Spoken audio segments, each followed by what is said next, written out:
Hello friends, praise Lord. இந்த song பாருங்களேன்.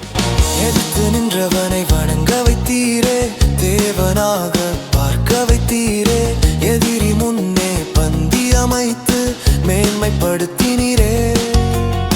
அதாவது நம்மளை எதிர்த்து நிற்கிறாங்கல்ல, அவங்க எல்லாரும் நம்மளை வணங்கும்படி கர்த்தர் நம்மை உயர்த்தி வைக்கிறாரு, நம்மளை தேவனாக பார்க்க வைக்கிறாருன்னு இந்த லைன் சொல்லுது.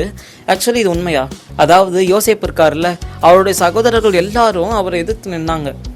ஆனால் அப்படியே எதிர்த்தேவா நின்னாங்க. கடைசியாக அதே யோசேப்பை பணிந்து வணங்குனாங்கன்னு பார்க்குறோம்.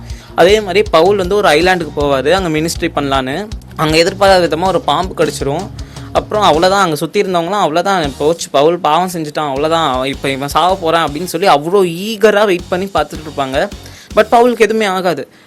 அது தெரிஞ்சவொடனே அதே ஜனங்க, இவன் தேவனாக இருக்குமோ, இவன் ஒரு பெரிய ஆள்பா அப்படின்ற மாதிரி அவங்க பேசுவாங்க. ஸோ கர்த்தர் நம்மளை உயர்த்தி வைக்கிறார். யார் முன்னாடி? நம்மளை எதிர்த்து நின்றவங்க, நம்மளுடைய அழிவை காண நினைத்தவங்க முன்னாடி நம்மளை உயர்த்தி வைக்கிறாரு. ஸோ நம்ம கர்த்தர் எப்படிப்பட்ட ஒரு தேவனில் நம்ம எதிரிகளுக்கு முன்னாடி நமக்கு பந்தி அமைச்சு நம்மளை மேன்மைப்படுத்துகிறாரு. ஸோ இந்த பயங்கரமான தேவனை நம்ம விற்றக்கூடாது. கர்த்தரை நம்ம பற்றி கொள்வோம், நம்மளும் உண்மை உள்ளவர்களாக இருப்போம். கர்த்தருக்கே மகிமை செலுத்துவோம். ஆமீன்.